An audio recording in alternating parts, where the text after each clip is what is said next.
I'm Nima Rajan, and this is Forum Daily Week in Review. Central and Eastern Canada are the focal point as the 8th day and second full week of the election campaign gets underway.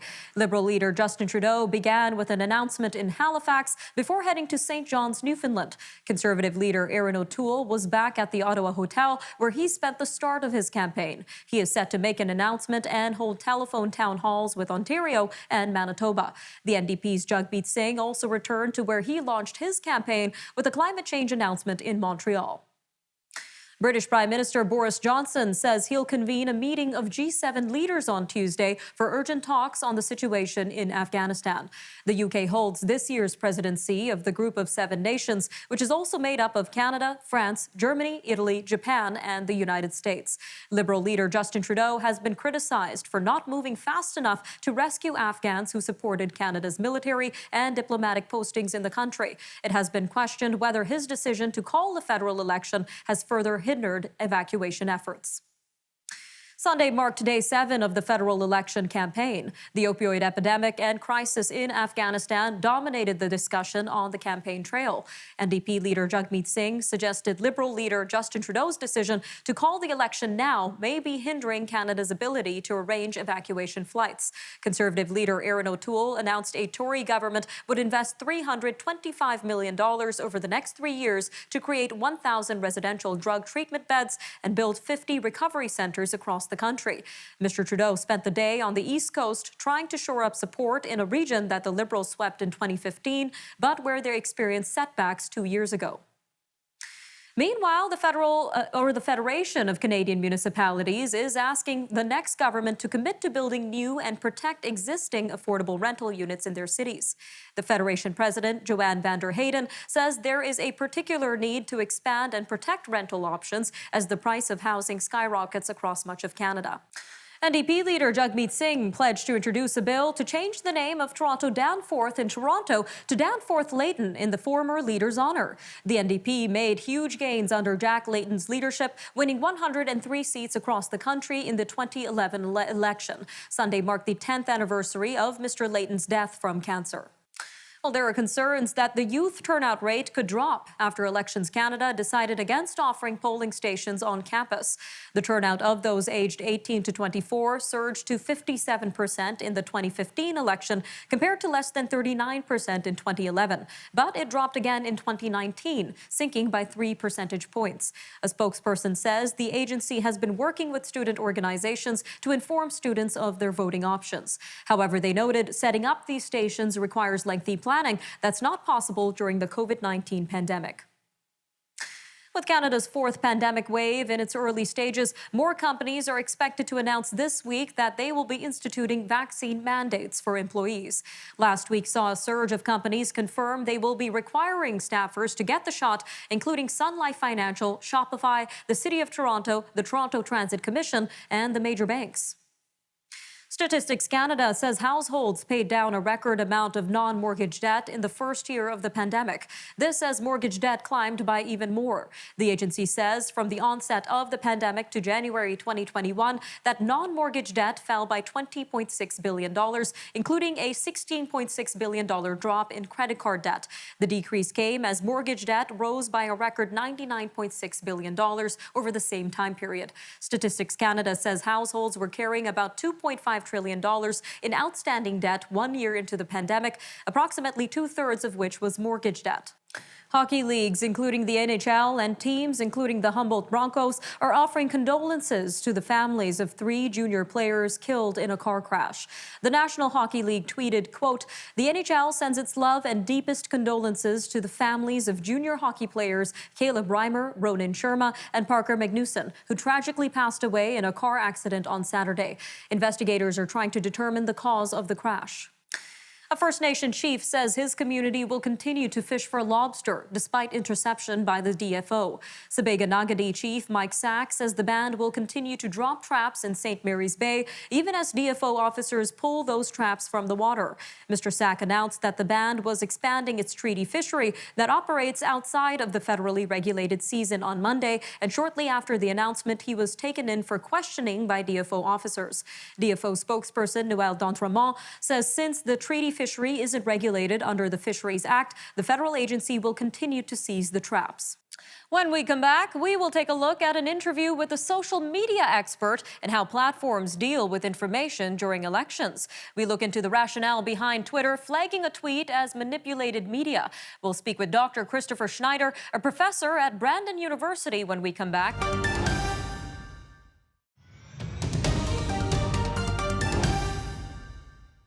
Twitter flagged a tweet from Liberal candidate Chrystia Freeland yesterday and labeled it as manipulated media. The social media giant flagged the tweet after Ms. Freeland posted spliced-together clips of Conservative leader Erin O'Toole answering a question about private for-profit options in universal health coverage. The Tories are asking Elections Canada to investigate the tweet as a violation of the Canada Elections Act. They are arguing it materially misrepresents their position. Meanwhile, questions are emerging around the role social media plays during election campaigns and how platforms identify and handle misinformation. Well, joining us now to talk more on this is Dr. Christopher Schneider, social media expert and professor at Brandon University. Doctor, welcome to Forum Daily. Hello. Now, what is the context around this tweet by Chrystia Freeland that led it to being flagged by Twitter? Well, the idea is the context of the tweet. It was a larger video clip that Freeland or her representatives had taken, and they spliced together. So they removed some of the statements, some of the remarks that O'Toole was making.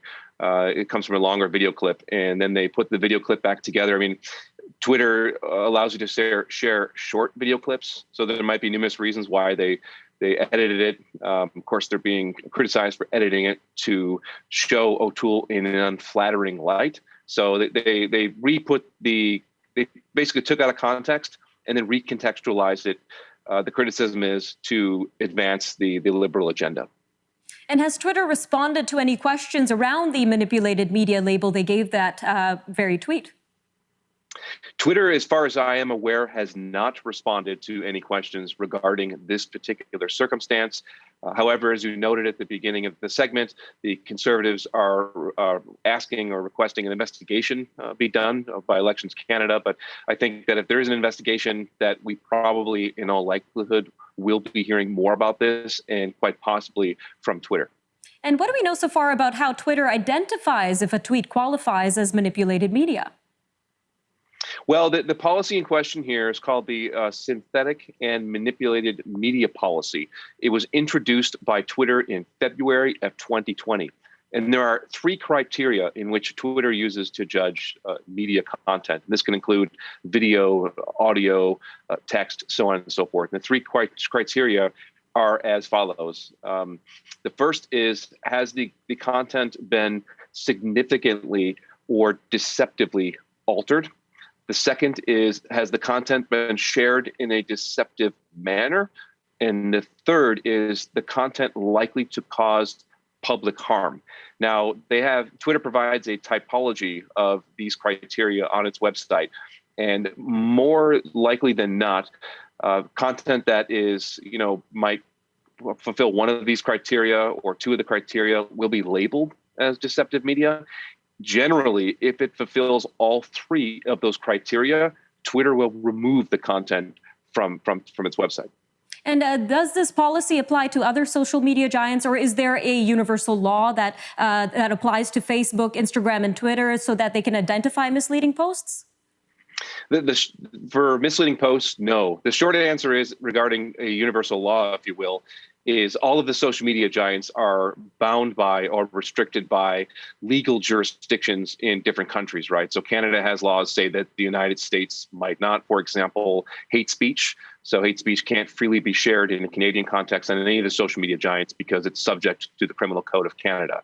Now, regarding deceptive content and other rules that different social media platforms might institute, they're all individual according to each particular platform.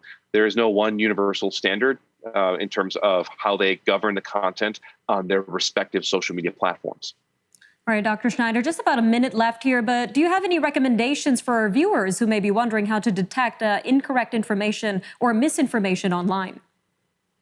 I think part of it is just being critical about the things that you consume, and very importantly, the things that you consume that are within your worldview. right? So it's very easy when somebody posts or shares something that you disagree with for you to dismiss it. It's much more difficult, I think, in my opinion, for people to be critical about the things that are consistent with their worldview. So before you share things, kind of press pause, as it were. Have a look at what you're sharing and maybe investigate it. Make sure that the claims are factual and correct before you share information. And I think this will contribute to an overall better election cycle for all Canadians. All right, Dr. Schneider, thank you again for joining us today on Forum Daily. All right, when we come back, we'll take a deeper look at one of the hot topics of the 2021 general election, a look at housing affordability and what the main federal parties are planning to do about it when we return. Boom and Bust host Tony Clement took an overview of the different policy platforms and how the different parties stack up on this important issue, along with complications from inflation and wages. Stay with us.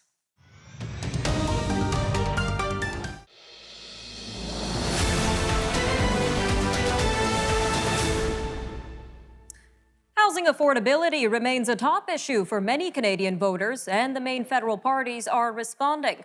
The Liberals recently announced they would build, preserve, or repair 1.4 million homes over 4 years. They also promised to double the first-time home buyers tax credit, create a rent-to-own program, and launch a home buyers bill of rights. The Conservatives announced a plan to build 1 million homes over 3 years. This while they promised to convert 15% of federal government property into housing and bar foreign investors from buying a house in Canada for the next 2 years. The NDP announced their plan to build 500,000 affordable homes over the next 10 years. They also promise a 20% foreign home buyers tax on non-Canadian citizens or permanent residents. This while they are also proposing to create a 30-year mortgage insured by CMHC. But are these measures enough? With us now is Tony Clement, the host of Boom and Bust. Tony, great having you back on Forum Daily in studio today. It's great to be here. Now, housing affordability is a huge topic right now on the campaign trail. What do we know so far about the party promises regarding this issue? Well, it looks like each party is promising something and trying to be as big as possible, because I think they understand that Canadians are very concerned about this issue. It affects them in their daily lives. As you mentioned, a lot of the party's policies, the Conservatives, the Liberals, NDP, focus on a number: 500,000 new homes, 1 million new homes, 1.4 million. It's always around those large numbers. They're using a number of different approaches. The Conservatives, as you mentioned, have this 2-year ban on foreigners purchasing property that is not used for them. It's just used for investment purposes, takes housing stock out of the economy. So they're zeroing in on that. But they also want to use federal infrastructure money for transit to also focus new home building in transit corridors, as an example. Liberals, as you mentioned, they've got a new rent-to-own program, $1 billion in loans and grants, decrease mortgage insurance from CMHC, which increases the affordability of homes. And the NDP as well want to double tax credits, waive HST, and so on. So they have different approaches, Nima, but it's all designed to hit taxpayers and Canadians where their concerns are, which is housing affordability. And another thing adding to this housing affordability crisis is inflation, Tony. We hit a record high of 3.7% in July. So how are the parties going to address this in particular? Well, they're not doing it directly. Mr. Trudeau famously said on the campaign trail that he's not very concerned, doesn't really turn his mind to monetary policy, which is in fact what inflation is. So we know that he's not really focused on that. The other parties aren't really focused on it either. What they're focused on is ways to bring new jobs, a new economic growth to the economy, and people will be able to afford goods and services if they've got a new or a better job. I think that's how they're looking at that issue. And one of the solutions being thrown out there is banning foreign ownership or taxing it heavily. So would this make a difference, Tony? I think it would. Certainly British Columbia has experimented with this provincially. And I think that there is a sense amongst the Canadian public that it's just not right that the foreigners are coming in, snapping up homes, and that, of course, reduces the stock of homes available for Canadians and jacks up the prices. That's that's part of what's happening. So anything that increases the housing stock, reduces the demand, I think would be seen as Canadians as part of the solution. All right, Tony, just over a minute left, but let's get into jobs. So these rising home costs and inflations are outstripping wage increases in Canada. So how can the next Canadian government increase the number of high-paying jobs in Canada? Yeah, this is going to be a focus of the campaign for sure. The Conservative Party is really focused on helping small businesses get back into it after this COVID lockdown situation for the past year and a half. So they're looking at small business to do that. Of course, the Liberals have been in power. They've looked at individual payments to individual Canadians as the approach. Expensive, but it does preserve people for a time anyway. And the NDP want to do a bit of both. So I'm sure those issues are going to be well debated in the campaign trail. All right, Tony, just about a minute left. But what sort of industries can provide good, high-paying jobs in Canada that our party should look into? Well, manufacturing for sure. That's been a traditional place. The Conservative Party under Aaron O'Toole has looked at the gig economy, protecting those workers a little bit better, because that's part of our economy as well. These workers that are kind of on the edge, not really having a lot of wages and benefits. And of course, you want to look at new industries as well. So how can we have an innovative economy? These are things that I think also will be debated in the campaign. When we come back, we'll take a look at stories that happened around the world this week. The evacuation efforts in Afghanistan ended for Canada and other allies. The German electorate seems to be undecided ahead of upcoming elections, and Indigenous people in Brazil marched on the Supreme Court. More on these stories and more after the break, so stay tuned. We'll be right back.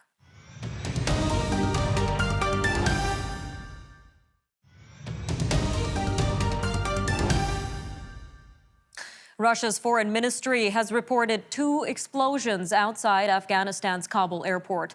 It says 2 suicide attacks have killed at least 13 people and more were wounded.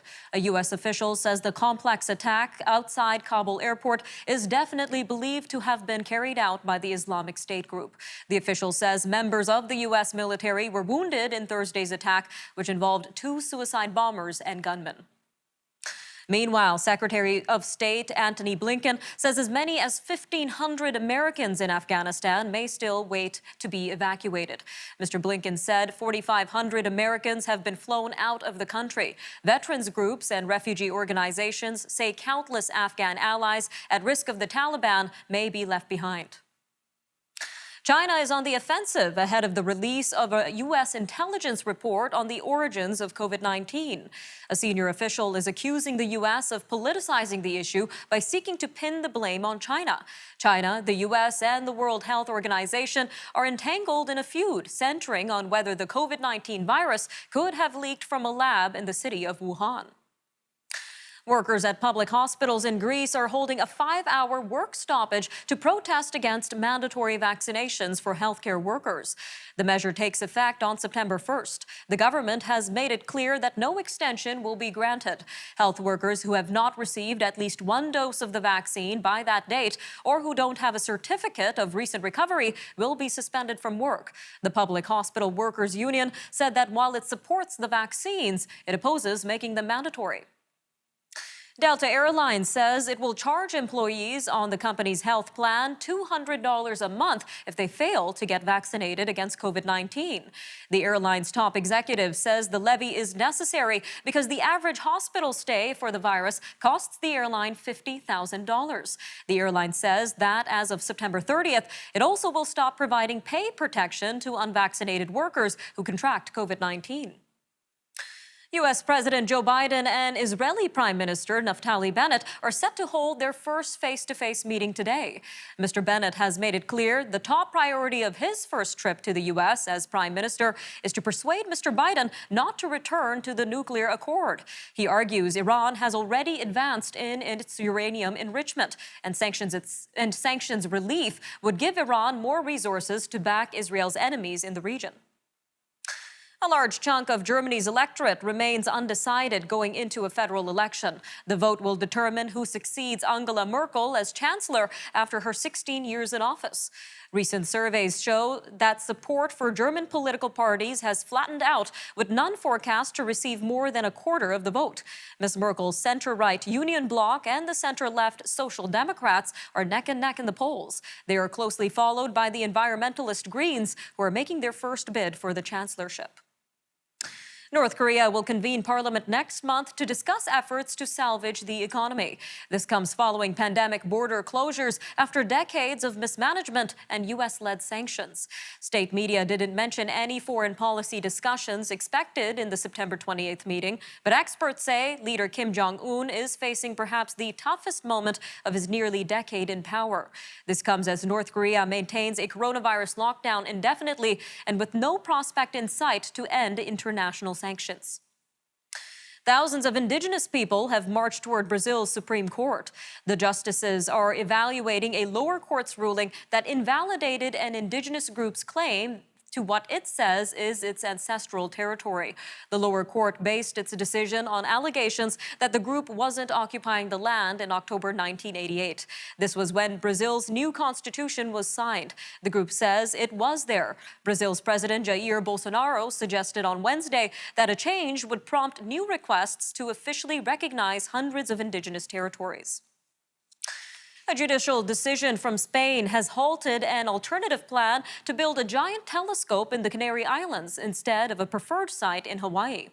Construction of the 30-meter telescope on Hawaii's tallest mountain, Mauna Kea, has been stalled by those who say it will desecrate land that is sacred to some native Hawaiians. But a judge there has ruled a public concession for the alternate site in the Canary Islands was invalid. This week, Airbnb opened up its properties to over 20,000 Afghan refugees, offering them houses during these times of crisis. The UN Refugee Agency said last month that roughly 270,000 Afghans had been newly displaced since the beginning of the year, with that number only continuing to grow. CEO Brian Chesky made a statement on Twitter saying that he felt a responsibility to step up and aid in the crisis. All right, I'm Nima Rajan, and that'll do it for your look at national and international news from this past week. Thanks for joining us, and we'll see you next time.